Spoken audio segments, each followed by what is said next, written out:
আমার আব্বুরে তোমরা চেনো? আমার আব্বু চাইলে ওদের মতো খান কোম্পানির 2 ঘন্টার মধ্যে রাস্তা নিয়ে আসতে পারে। তোমরা তো বিশ্বাস করতেছো না আমার আব্বু কত পাওয়ারফুল। দাঁড়াও, আমি এখনই আমার আব্বুকে ফোন দিয়ে বলতেছি, তোমরা তারপর বুঝতে পারবা। গতকাল সকালেও কোয়েলের আব্বু খান কোম্পানির আব্বাস খানের সামনে দাঁড় করানোর মতো কাউকে পায়নি। এগুলা জানার পরও যখন রাতে কোয়েলের সমস্যার সমাধান হয়, তখন কোয়েল ভাবে যে হয়তো তার আব্বু তাদের পরিচিত লোককে দিয়ে সমস্যার সমাধান করিয়েছে, বা আগে হয়তো তার কথা মনে ছিল না, আর যখন মনে পড়েছে তখন তাকে দিয়ে সমস্যার সমাধান করিয়েছে। এগুলা ভেবেই কোয়েল তার বন্ধুদের সামনে ভাব নিয়ে কথা বলে আর তার আব্বুকে ফোন দেয়। হ্যালো আব্বু, একটা কথা জানার ছিল। গতকালকে যে খান গ্রুপের সাথে আমাদের যে সমস্যাটা হয়েছিল ওইটা তুমি নিজে সমাধান করছিলে না? আরে না, কি বলিস, খান গ্রুপ তো অনেক পাওয়ারফুল। ওদের কোম্পানি যদি ছোটখাটো বইতো তাইলে তো আমি সাথে সাথে তোর সমস্যার সমাধান করে ফেলতাম। আর ওদের সাথে যদি আমি কুলাইতে পারতাম তাহলে কি তোর আমি খান কোম্পানির মালিক পাইমের সাথে কি আটকা রেখে বলতাম? কোয়েল তার আব্বুর কথা শুনে একদম লজ্জা পেয়ে যায়। কোয়েল ভাবতে থাকে তার বন্ধুদের মাঝখানে কিভাবে তার আব্বু এই কথাগুলো বলতে পারে। কোয়েল একটু আগে যে পরিমাণ ভাব নিচ্ছিল, এখন তার আব্বুর কথা শুনে তার মুখ একদম বন্ধ হয়ে যায়। তাই সে তার রুমের এক কোণায় গিয়ে তার আব্বুর সাথে চুপি চুপি কথা বলা শুরু করে।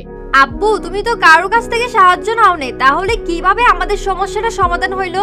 কোয়েল তার আব্বুর কাছে আবার জিজ্ঞেস করে। কোয়েলের তার আব্বুর কথা বিশ্বাস হচ্ছিল না, তাই সে তার আব্বুকে জিজ্ঞেস করছে। এরপর তার আব্বু বলে, আরে আম্মু, আমি যদি তোমার সমস্যার সমাধান করতে পারতাম তাহলে তো সাথে সাথে সব ঠিক করে ফেলতাম। আমি কি জন্য তোমার আব্বাস খানের ছেলের সাথে রাত কাটাতে বলবো? আরে আব্বু, তুমি আবারও এই কথা বলতেছো? একটু আগে আমি আমার বন্ধুদের সাথে ছিলাম তখনই এই কথা বলছো, এখন আবারও তুমি সেই কথা বলতেছো। তুমি কেন আমার বন্ধুদের সামনে আমার ইজ্জতের ভাড়াটা বাজাচ্ছো? আমার বন্ধুরা সব শুনতেছে। কি তোমার বন্ধুরা শুনতেছে? আম্মু, আই এম ভেরি সরি, আমি বুঝতে পারি নাই। আর বুঝিনি কি হবে? তুমি কি আমার বলছো নাকি তোমার বোনদের মাঝখানে লাউড স্পিকার অন করে রাখছো? তুমি তো আমাকে আগে বলো নাই, তোমার পাগে বলা উচিত ছিল। আরে আব্বু, ঠিক আছে, হইছে।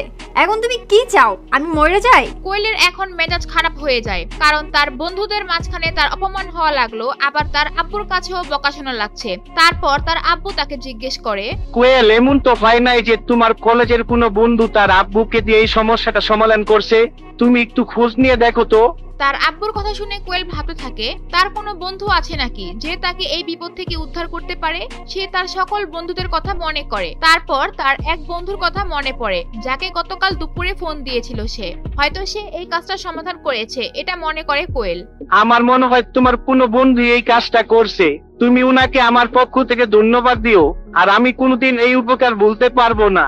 আমি যদি কোনো উপকার আসতে পারি তার, তাহলে আমাকে যেন স্মরণ করে।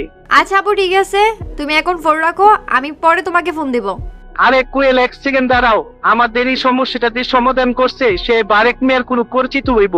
বারেক মিয়া চৌধুরী গ্রুপের ঢাকা সিটির দায়িত্ব পালন করে। যে এই কাজটা করছে সে বারেক মিয়ার খুব কাছের মানুষ, কিন্তু সে কে এটা আমি জানতে পারলাম না।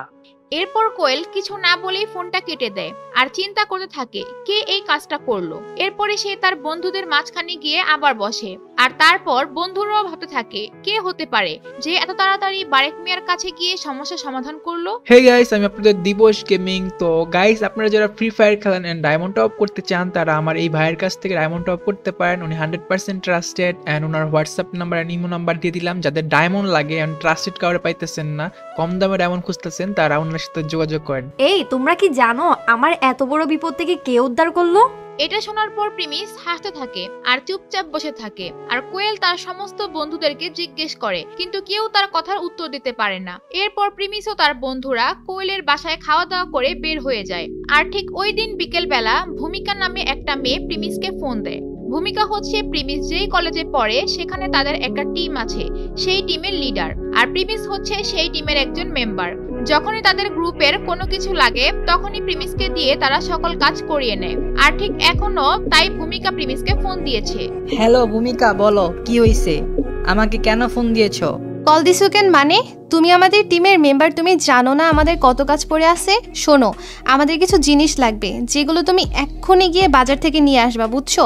আমাদের কিন্তু অনেক কাজ পড়ে আছে। প্রিমিসের ক্ষমতা আর প্রিমিসের যা ব্যাংক ব্যালেন্স আছে সেটা যদি ভূমিকা জানতো তাহলে কোশ্চেন কালেও ভূমিকা প্রিমিসকে এইভাবে কথা বলতে পারতো না। আর এই প্রিমিস এতটাই সহজ সরল যে তার কাছে এত কিছু থাকার পরেও সে চুপচাপ তার কথা শুনলো।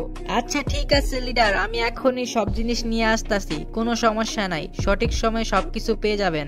এরপর প্রিমিস যখন তাদের গ্রুপের যত কাজ ছিল সব শেষ করে বসে, হঠাৎ করে প্রিমিসের সামনে একটি সুন্দরী মেয়ে এসে বসে। আর সেই মেয়েটি প্রিমিসকে বলে, হ্যালো, আমি অদিতি, আপনাদের গ্রুপের নতুন মেম্বার।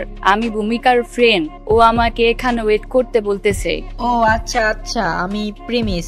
প্রিমিস মেয়েটিকে দেখে অবাক হয়ে যায়। এত সুন্দর একটি মেয়ে প্রিমিসের সাথে কোনো অহংকার ছাড়াই কথা বলছে। প্রিমিসের এই পোশাক দেখেও তার সাথে খুব সুন্দর আচরণ করছে। প্রিমিসের সামনে যেই মেয়েটি ছিল সেটি প্রিমিসের এক্স গার্লফ্রেন্ডের চেয়েও অনেক সুন্দর। আর মেয়েটি প্রিমিসকে দয়া দেখিয়েও কথা বলতেছে না, প্রিমিসের সাথে সম্মানের সাথে কথা বলছে। মেয়েটি প্রিমিসের প্রেমে পড়ে গেল না তো? আর প্রিমিস কি মেয়েটিকে পছন্দ করে ফেললো নাকি মনে মনে? তাদের এই মোলাকাত থেকে কি হবে সামনে? আর প্রিমিস তার আসল পরিচয় কবে প্রকাশ করবে? কবে তাদের কলেজের ছাত্রছাত্রীরা জানবে প্রিমিস চৌধুরীর আসল পরিচয়? কবে প্রিমিস তার সমস্ত অপমানের জবাব দিবে? সেগুলো জানতে চাইলে দিবস গেমিং এর ইউটিউব চ্যানেল সাবস্ক্রাইব করে নোটিফিকেশন বাটনটি বাজিয়ে রাখেন, কারণ এর পরের পর্বগুলো এখানেই সবার আগে পাবেন। আর গাইস, আপনারা দিবস গেমিং এর এই ভিডিওগুলো কে কোন জেলা থেকে দেখছেন তা অবশ্যই কমেন্ট করে জানান।